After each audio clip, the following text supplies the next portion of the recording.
Hey guys, it's Amanda from AmandaReads, and today I am going to be doing the Reading Habits book tag. Now, I was tagged by Fiona over at Reads and Eats, and the original tag was created by The Book Jazz. So this tag is exactly what it sounds like, a bunch of questions asking you about your particular reading habits. Question number 1 is, do you have a certain place at home for reading? I either read on the couch, in the living room, or on my bed. Number 2, do you use a bookmark or a piece of paper? If I can't find a bookmark, I definitely just throw like an index card in my books. But right now I am using the bookmarks, the magnetic bookmarks I got from Crafted Van over on Etsy. I have the ball of yarn in my bigger books, and then in my smaller books, I use the mason jar. Number 3, can you just stop reading, or do you have to wait to finish a chapter? Or do you have to wait and finish a certain amount of pages? Ideally, I stop reading at the end of a chapter. I like to finish what I start. However, I read all the time, including in my car outside of the mall before I go in to work.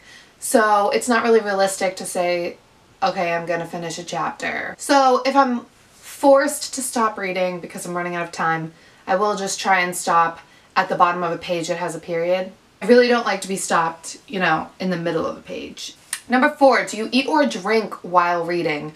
Now, I drink water constantly, so I always have that near me, usually a bottle of water.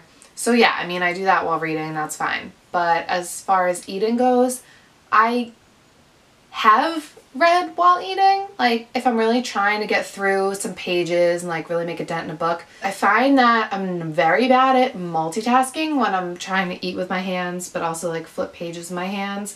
So I'm really not good at eating and reading at the same time. Number 5, multitasking. Do you listen to music or watch TV when reading? I do not. I need like complete silence in order to be able to actually take in what I'm reading. Number 6, one book at a time or read several at once. I really only ever read one at a time because I worry that I will lose where I am in each of the books. But I really just tend to stick to one book at a time, except I do listen to an audiobook while I'm reading a physical book. So that's the closest I get to several books at once, is an audiobook whenever I drive and a physical book whenever I'm reading. Number 7, reading at home or everywhere. I kind of answered this. I usually always have my book in my purse. I have like really big bags.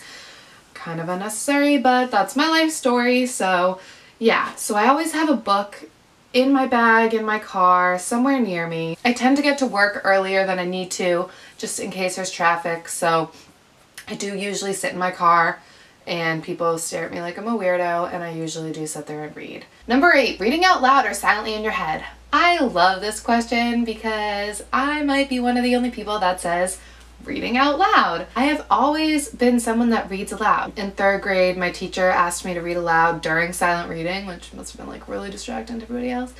But like I would read aloud to my class and they could listen if they wanted to, or they could read their own books. I read aloud to my class now all the time. They like love it when I read aloud to them because I do like the voices and everything. And how I tend to usually read aloud is kind of weird. I like to keep it interesting, so if I'm rereading a book, to keep myself entertained, I might turn it upside down and read it aloud that way. Sometimes I will read a whole chapter out loud, but that gets exhausting. Like my mouth gets tired. So what I tend to do, and what I'm actually currently doing right now with City of Fallen Angels, is I just read the dialogue out loud. So I read everything else in my head and then I just read the dialogue out loud, and that's something I've done since I was like a little kid, and I think I just wanted to be like an actress or whatever, and so I wanted to be the characters, so that's kind of why I did it, and so it kind of stuck. I will also like read 2 pages, whole pages out loud, and then the next 2 pages I'll just do the dialogue, and the next 2 pages I'll read the whole pages out loud, and the next 2 pages I'll just read dialogue. I know it's weird. It's probably like the weirdest answer to this question has ever gotten. And yeah, so if you don't think I'm a psycho, stick with me and let's finish this video. Question 9. Do you read ahead or skip pages? Not usually. I will skim like to see how much farther I have to go. I really don't spoil myself. Like, I'm usually so into the book that I'm just like on that page and I don't want to look forward. Number 10, breaking the spine or keeping it like new. Okay, you can't always keep a spine like new. And personally, broken spines like the one I have, like my Firefly Lane, it just shows how much I love it. I don't want the spine broken so much that like the pages are coming out, but at the same time, like, who wants to read a book like this?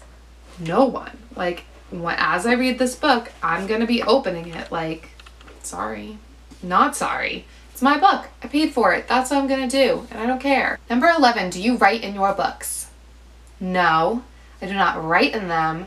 I highlight in them. I started a Tumblr called Go Quote Yourself, and it's all my quotes I found in the books I've read.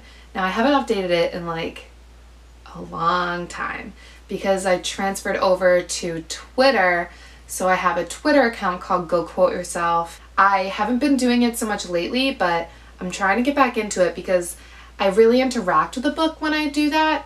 So like whenever I lend my books out like to my mom or my nana and they're like reading, they'll just be like big highlighted sentences, and it really doesn't bother me because every time I like reread a book, I'll use a different color highlighter. And so with Firefly Lane, for example, I can look through and there's like 3 different color highlighters. I think there's purple, orange, and yellow. So I can see all the quotes I added in each time I read. And like it reminds me of where I was at in that point in my life. It kind of brings back up memories of reading it during those times, and it just makes the reading experience so much more special. And my quotes now are going back to my junior or senior year of high school is how long I've been doing it. So it's really nice to like go back and see how I've evolved the process. The last question on this tag was, who do you tag? And I am tagging Thais from Brazilian Bookish Girl, and I'm also going to tag Emma from Lions and Tigers and Books Oh My.